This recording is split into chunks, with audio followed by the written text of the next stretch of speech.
Hello, I'm Jazz and you're watching TWIL TV. I'm joined by Jen from the FB Pocket Orchestra. How are you doing, Jen?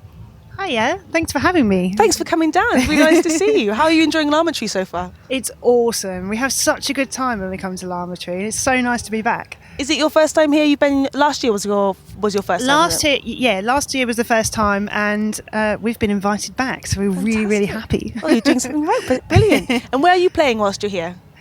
We've played in the Arc, we're playing in the Social today, and then we're playing for Songs from the Shed as well. Brilliant. And I saw on YouTube your Songs from the Shed from last year, which is really fantastic. And there's 3 of you doing that, and were you singing with like a tin megaphone? Yeah, my megaphone. That's fantastic. That's really great. A lovely bit of kit that is. And do you use that sort of old style pieces of kit often, or do you sort of mix it up with new stuff as well? We try to mix it up. I mean, we're a pocket orchestra, Yeah. so we like to play music from all over, old music, maybe a little bit of new music, but we like to use the megaphone because it adds a sort of slightly different slant people might not have seen before. The megaphone always seems to attract a lot of attention. It's a very striking piece of thing to have, a big golden megaphone. Yeah, it was really good. And so I know you do a lot of music from the 20s and 30s. Is that a particular era that has sort of a connection with you guys? Well, we started off looking at music from the 20s, 30s and before, like the 1800s, because we were just fascinated by, if you went to see a band in the 1920s, what would they have played?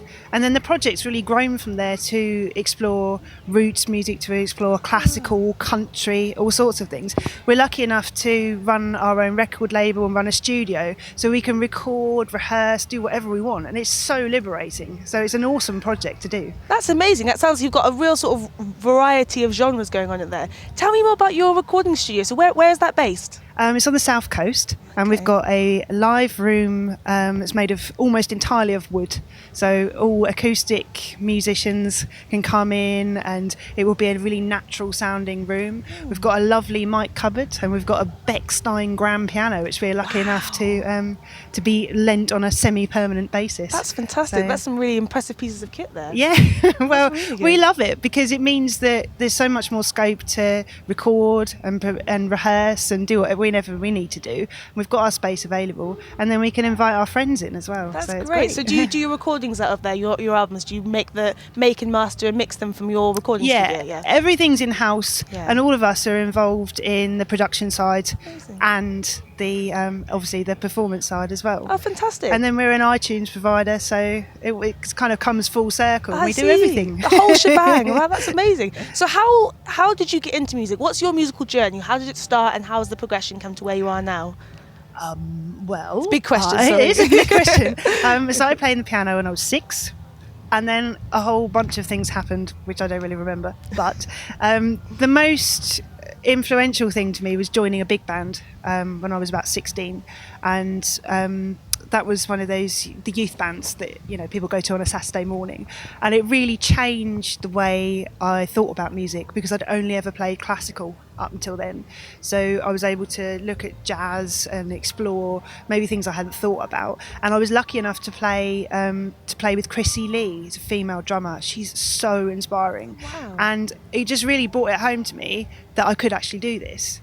And I was the guy who ran the orchestra, became a lifelong friend, as did some of the other people who were in there with me. So it was a really, really great experience. Then I went off to music college, kept bumping into all sorts of people and stayed friends with the people from the big band. And now I've ended up doing a project together and running a company. Amazing. So, That's a really great progression. Yeah. I think that I'm sort of interested in as well is the idea of starting with big bands. That seems to me that happens less and less, but maybe is that something that a lot of you and your peers did in where you were growing up, or was that a common thing to join the big bands?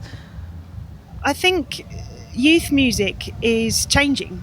It's changed a lot, and for us, we try and be kind of supportive wherever we find it, but we don't really see a lot. So you're right. I mean, you used to go to like a country fete and stuff, Yeah. and you'd bump into a big band or a wind band or anything, but you see that less and less now. Yeah. So I don't know how all these poor kids are coming up now. I've got no idea. Yeah, it's an interesting thing. I mean, I know there's a couple of other musicians here that have had the similar sort of route of coming through maybe a youth group with their school or with like extra activities outside on the weekend and performing in that big band. And it's, without that sort of young community network, it's maybe interesting to see the route that people that are now taking through into music. And yeah, I mean, I've been really lucky because I've had some older people be really, really good to me and be my mentor, basically. And that's been kind of men and women. But if you're not lucky enough to have that, then I don't really know how you're going to kind of make your way through. Yeah. So it's really interesting to hear the music side of things, but what about more of the production side in the recording studio? How did you get a hand into that? Well, there's a very strong opinion within the music industry that women don't do the studio. Yeah. And I have to say, when we started doing this, I was just like, oh no, I don't understand that. But I've actually learned to be an engineer. And it's great. It's so much fun because then when you understand that side of it, you can actually know a bit more about what you're producing yourself, and it definitely develops your understanding as a musician as well as a producer. Yeah. So it's really, really helpful, and I think more people should do it. Definitely more girls. Did you learn that through school, or did you learn that through your peers, or through just having the recording studio and working on the job? Or just working on the job. Yeah. I mean, I don't think really you cover that sort of thing at school. I don't really know. Yeah. It's been a while since I was at school. Yeah, I mean, as I was saying before, the world is listening is in response to the fact that 14% of PRS members are women, and we're really interested in shining a light on all the women and all the different roles they have in music. So performing, but also more the tech and the producing side of things, and working and coordinating these sorts of things. So it's fantastic to hear that that's something that's on the scope for women that are in music today. Actually, that's really interesting. Yeah, I mean, as a project, we're more producers of music rather than creators. Yeah. So we're actually playing things that are already in being. So we don't really create any original music. So for us, it's really important to actually have that full circle from producing, playing, performing, and then to keep that moving around. So all of us have a working understanding of it, and it's not really a question of male or female. So I've been really lucky from the sound of things. That's really good. So a question I'm trying to ask a lot of people at the festival this weekend is, obviously with bearing in mind the 14% of women in PRS, are there any female musicians or artists or producers that you're listening to, or that are on your radar, or that possibly are playing at the festival this weekend that you're hoping to catch? I really wish that I was able to see more of the bands. Yeah. I've seen a few bits and pieces this weekend, but I don't think we're going to see any of them. No. Because we were talking earlier in prep in the setup about Rodrigo, Gabriella, Yeah. and there's a lot of people here this weekend. But I mean, for me, the formal influences and the place where I realised that I really could do this was people like Anat Cohen, Emma Johnson, female clarinetist, Yeah. and realising that Alison Krauss wasn't actually a singer because she was a violin virtuoso when she was 15. It's she was winning all amazing. these competitions. Wow, I didn't know and that. there's loads of different things, different kind of elements that have come together for me.